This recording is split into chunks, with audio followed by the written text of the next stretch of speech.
नम नमस्कार साथियों, मेरा नाम हितेश कुमार अजीत है। आप देख रहे होगे कि मैं जिस गांव में है उस गांव का नाम मठारी है। ये जनपद पंचायत बिरसा के ग्राम पंचायत लालपुर का एक हिस्सा है। यहाँ हम दीपावली के समय आए थे। हमने यहाँ आके देखा कि यहाँ बड़ी सारी समस्या है।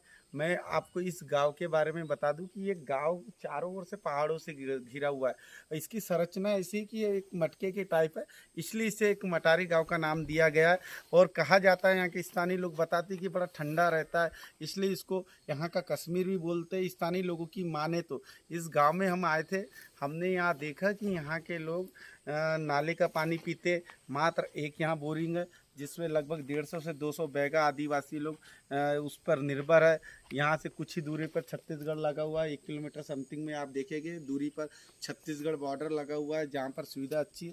लेकिन हम अगर मठारी की बात करें तो यहाँ पर ना सड़क है, ना यहाँ बिजली है, ना यहाँ पानी की व्यवस्था है। इन सब चीज़ों को लेकर, और यहाँ खासकर एक दो चार ऐसे लोग हैं, कुछ कुशिक्षित बच्चे हैं। एक हमने शेरा सिंह की बात भी शासन प्रशासन व सोशल मीडिया के माध्यम से सबको अवगत कराया था कि शेखर सिंह जो है उसके पैर में गैंग्रीन हो गया है, उसके पैर रोज़ गल रहा है, वो जीना चाहता है लेकिन मौत उसके करीब आ रही है। प्रशासन तक वो जा नहीं सकता और प्रशासन उसके तक आ नहीं रहा है। इन समस्याओं को लेकर हमने सोशल मीडिया के अनेक प्लेटफॉर्म में ये जानकारी शो करी थी, बताई थी। उसके बाद मैंने खुद ये लगातार पत्राचार करा शासन प्रशासन को।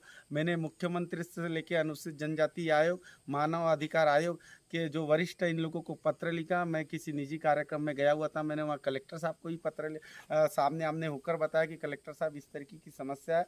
तो कलेक्टर साहब के साथ कलेक्टर साहब के द्वारा इस समस्या की गंभीर समस्या को समझते हुए उन्होंने तत्काल ई को निर्देश करा, पीएच विभाग, कि आप मटारी गांव जाए और वहाँ की पानी की समस्या को लेकर जो समस्या आ रही है, जो विषय आ रहा है, उससे अवगत कर मुझे वहाँ की समस्या का समाधान करें। तो जिस जगह मैं साथियों में खड़ा हूँ, आप देखोगे कि मैंने कुछ दिन पहले निवेदन करा था। उसके बाद यहाँ कल बोरवेल मशीन आई है पीएच विभाग के द्वारा, और बोरवेल मशीन आके यहाँ पर पानी का उसने बकायदा यहाँ पर बोरवेल मशीन फिट कर चुका है। यहाँ कुछ दिनों में हैंडपम्प लगेगा। स्थानीय जनों की माने तो ये 400 फीट में पानी निकला है, प्राप्त हुआ है, और पानी शुद्ध साफ है। लेकिन कुछ औपचारिकता होती है पीएच विभाग की, कुछ प्रोसेस होती है उन लोगों की। उन लोग अपने लैब में परीक्षण करेंगे कि ये पानी भी पीने योग्य है कि नहीं, कि पुराने पानी के जैसे ये भी पानी ललसट तो नहीं निकलेगा, जीवन जीने योग्य पानी पीने योग्य है कि नहीं। तो इस वजह से ये लोग लेके गए हैं। तो हम इस गांव में आए, हमने एक बड़ा बदलाव देखा इस गांव में, जिसके लिए मैं शासन प्रशासन का धन्यवाद देता हूँ। खासकर कलेक्टर डॉक्टर गिरीश मिश्रा जी का धन्यवाद देता हूँ कि ये जो वर्षों की स्थायी समस्या थी, ये जो नासूर बन चुका था इस गांव के लिए। यहाँ सड़कें नहीं थी, यहाँ बिजली नहीं थी, यहाँ पानी की बड़ी समस्या थी। लोग पानी के लिए लड़ते, यहाँ पानी की वजह से लोग मरने वाले थे, क्योंकि पानी इस तरीके का ललसट था कि उससे अनेकों बीमारियाँ जन्म लेती। लोग नाले का पानी पीने मजबूर थे। उसी तरह यहाँ स्थानीय लोगों से पता चला, हमने बात कर थी कि यहाँ के लोग की कनेक्टिविटी किसी से नहीं थी, सीधी कनेक्टिविटी नहीं थी। आज हाईटेक ज़माना है, 21वीं सदी है, उस नेटवर्क का ज़माना है, हर जगह बड़े बड़े टावर से लगे हुए हैं और लोग एक दूसरे से जुड़े। लेकिन यहाँ पर होता ये था कि यहाँ कोई नेटवर्क नहीं था, बाजू में छत्तीसगढ़ भी लगा हुआ था। तो शासन प्रशासन की ओर से पहल की गई और स्थानीय लोगों ने बताया कि कल पटवारी के साथ कुछ लोग आए थे यहाँ सर्वे करने और नेटवर्क की समस्या का समाधान करने। या कुछ दिनों में यहाँ टावर भी लग जाएगा।